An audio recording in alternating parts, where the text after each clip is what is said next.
My name's Fergus Cleary. I act as the curator here in the Belleek Pottery Museum. I also am the head of design here at Belleek Pottery. Belleek Pottery is situated at the western tip of County Fermanagh, just beside the River Erne, which is about 4 miles from the Atlantic Ocean. We get a range of people visiting Belleek, people from Northern Ireland, from UK, especially in the summer months, people from the United States and Canada, Australia, New Zealand. I suppose maybe Belleek represents to them part of their heritage. A lot of the people who visit have maybe pieces of Belleek that they possess and they want to find out more about where it all originated from. People who are probably less familiar with the story of Belleek are also visiting.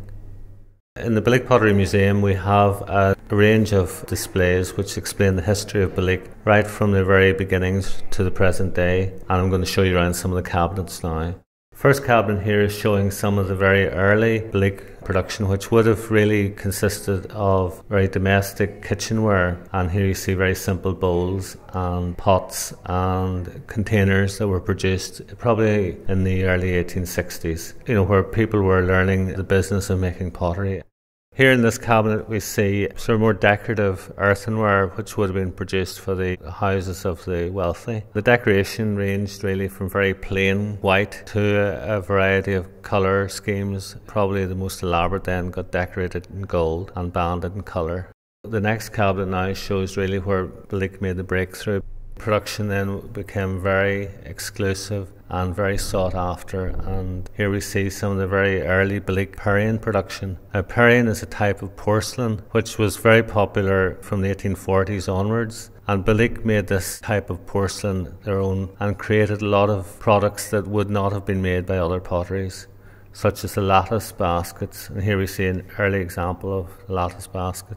And the subject matter too was rather unusual. For instance, we see a figurine here which is supposed to be one of the first made by Belleek in porcelain, and this really shows the figure of Hibernia unveiling the first piece of Belleek, and it was designed by a man called William Boyton Kirk, who was originally from Dublin, but he'd worked most of his life with the Royal Worcester Pottery in England, but this particular piece was commissioned by Belleek from him.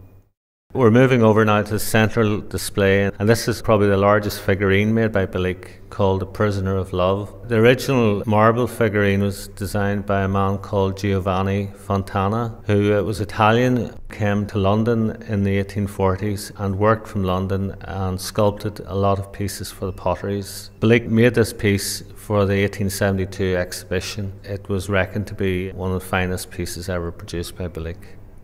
The next cabinet really shows probably, I suppose, a zenith of Belleek's artistic style in very elaborate floral decoration, and here we see a mirror. We believe a similar mirror was presented to Queen Victoria in 1897 on her Diamond Jubilee, but it's so elaborate, the flowers are so large, it would have taken a very long time to make this mirror, and probably even in 1900 would have been almost impossible for anybody to purchase in terms of what workmanship went into it. And here also we see some of the baskets that were produced as exhibits for the Paris exhibition of 1900. And Belleek won a gold medal for their exhibition and for the piece that's in the main foyer, known as International Centrepiece.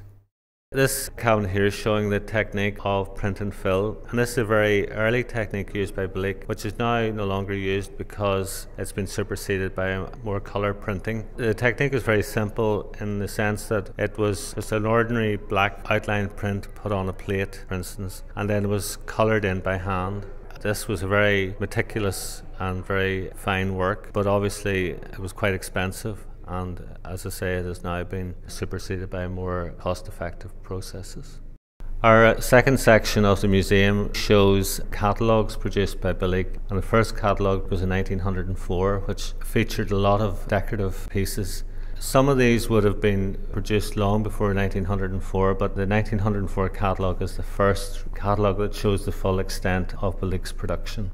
Moving on then to a catalogue produced in 1949. The Second World War curtailed Belleek's production, and in the aftermath of the war, Belleek decided to stop producing earthenware and concentrate making porcelain. Probably for several reasons. One, that the production of porcelain was more lucrative, whereas the production of earthenware was more competitive and demanded a higher degree of production with machinery. Belleek is producing a much simpler product today, reflecting really tastes of today. A lot of its origins is very high, elaborate, decorative Victorian type pieces. Like all potteries, Belleek has evolved over the years to producing product that suits the particular age we're living in. If you want to contact us, you can find us on www.belleek.ie. Also, if you want to contact us directly, ring 028 686 58501.